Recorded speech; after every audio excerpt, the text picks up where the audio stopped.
Hello everyone and welcome back to a Gran Turismo time trial, a brand new one, a chance to win 2 million credits, and we're in that Lancer Evo 3 right there at Eigen Nordvan. You see those details on the right hand side.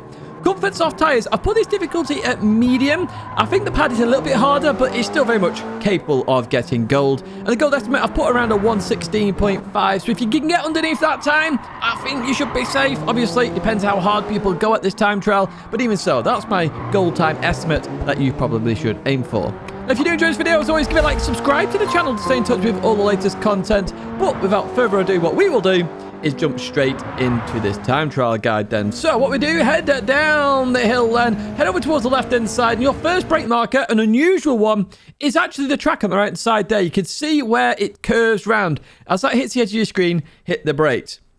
It's the only brake marker I could find around this area, but it became very consistent for me very quickly and allowed me to get a very quick time very quickly as well. So you can see here, we hit the brakes. We're going to drop down to second gear here, and we want to keep it nice and tight there. The yellow lines, you can use an accelerating marker potentially, but you just want to get around the corner and be aiming for this next one here. So on the right hand side, the concrete there stops. As that leaves the screen, I want you to hit the brakes in a straight line towards this left-hander. But as you get towards it, I want you to release the brakes a little bit as well to get round this corner. So here we go. As we go in, notice I release the brakes. I'm trying to get the car turned. Then I accelerate out. Be careful about hitting the barrier on the right hand side. Upshift to third gear. And on the left hand side, we have a Marshal stood there on their platform, their safety platform. This is a brake marker for this right-hander coming up.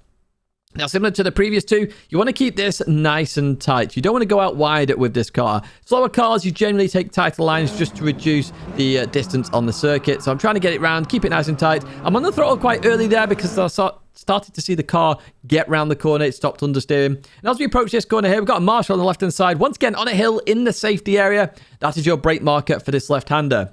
Critically for this corner, I want you to actually short shift to third gear before you start accelerating on the exit. So let's see here, we hit the brakes, we go up to third gear, then we start accelerating as we hit the dip. Now on the exit, you do have to be careful of track limits and also hitting the wall on the right hand side. The concrete is the track limits there. So you can see we're over the white line, but the concrete is the track limits. Just keep that in mind on that exit because you can cut that quite a bit. Now we're going to head up to one of my favorite corners on this circuit actually in this combo. So for this one, we've got the Marshal once again on the safety platform on the left-hand side. These are great brake markers. And as we go into here, I want you to turn towards the corner first before you hit the brakes. So as that Marshal hits the edge of your screen, you're going to hit the brakes, but I want you to turn towards the corner first. That means you can brake in a straight line and have more efficient braking. Notice how we turn, and as we start to release the brakes, we can turn a little bit more. Now on the right-hand side, we've got the opening to the car park right there. Now that is your accelerating marker. So when that gets towards the edge of your screen, start to hit the accelerator. Now they feel like the car's going to understeer off. It won't. It should come back to you very nicely. So use that as your accelerating marker and you should get around the corner absolutely fine. Notice here as we accelerate out, I actually go to straighten up a little bit too early here. Nearly hit the barrier and invalidate this lap, which would have been unfortunate if I do say so myself. Right, as we approach this next fast right-hander, critically I need to talk about this one a little bit more. So on this lap, I'm going to hit the brakes and turn in. However, on my pad lap, I just lift off. I reckon you could just lift off and go through this corner if you're struggling with the braking side of it. I think braking could be a bit quicker if you get it right, but it's one of those where you need a bit of trial and error. So you know, say I hit the brakes, not 100%, but just 50, and I get around the corner. You'll see on the pad lap, the controller lap, that I actually just lift off and continue on through.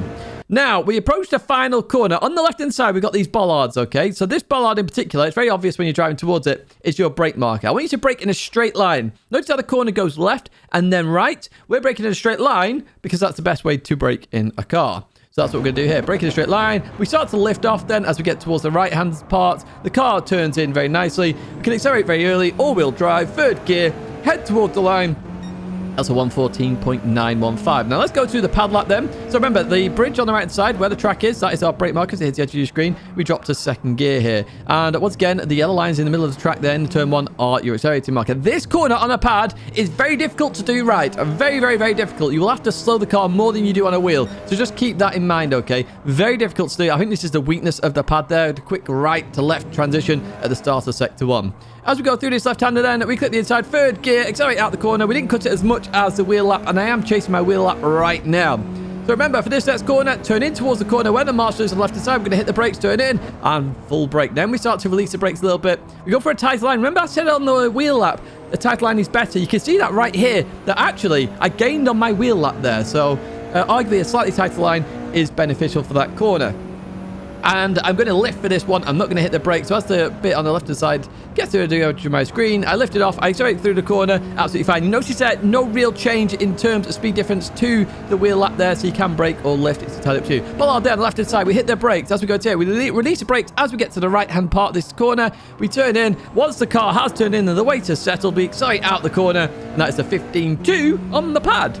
Right, so we're going to go into the chase cam now. So remember, on the right side, the track there, very obvious on chase cam. And you can see we hit the brakes. The yellow lines are right there. You can use that as an accelerator marker if you like. ABS on weak, by the way, for those wondering about that. Notice how we turn in here. Such a slow speed, under 30 miles an hour there. We accelerate out. Remember, rev this car as well. And the left-hand side, Marshall there, we hit the brakes. Second gear, we're trying to keep this nice and tight now. We come back very nicely deep, start to accelerate.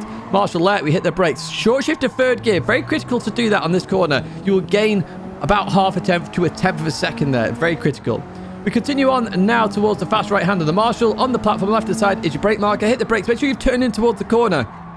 This is a wheel lap on chase cam, by the way, so we go a bit wider than the pad lap. You saw on the pad lap how a tighter line is a little bit better. Not too tight, but a tighter line was better than going really out wide there. We continue on now towards this fast right. We're going to brake on this lap because this was the wheel lap. On the left-hand side, that platform there, we hit the brakes, we turn in. Want to cut the inside a little bit, we accelerate. Go towards the left-hand side. On the pad, I have to lift a little bit there due to the right-left transition, so just keep that in mind. You don't want to understeer into the barrier. While out there, we hit the brakes, and we release the brakes literally as we get to the concrete on the right side. We let the car roll through the corner, and once it's settled down, we accelerate out of the corner. We head towards the line. That's a 114.915. You can chase both those ghosts on the leaderboard if you want a ghost to chase. And of course, chasing a ghost is always a good way to do it. How do you get there then? You click sport mode, which is unlockable at level 10 on the menus, I believe. You then go to online time trials. You can then pick between the two time trials. This week, it's those two.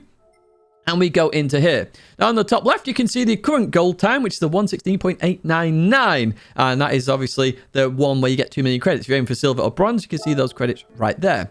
You can then go in here and you can actually look at the leaderboard and you can watch a ghost or watch replay if you want to. The top 10 times always go into here. So you can see my time there. You can click play replay and you can see exactly what I did once again. Or down here, you can click play replay. When you're in the track itself, of course, you can actually click load ghost and chase a ghost. That's going to be it for this one. So key things from this one, tighter lines. It's all-wheel drive, so you can accelerate quite early in this car. And yeah, just have a bit of fun. Because this is a really nice track. It's a good classic track from Gran Turismo 5, I think it was. If you have enjoyed this one, give it a like, subscribe to the channel, stay in touch with all the latest content. Remember, this is the fastest way to get 2 million credits in Gran Turismo 7 in terms of time investment. Check out my partners down below. 2 videos there to check out, including last week's time trial right there. A big thank you for watching as always, and I hope to see you in another video or live stream again very soon.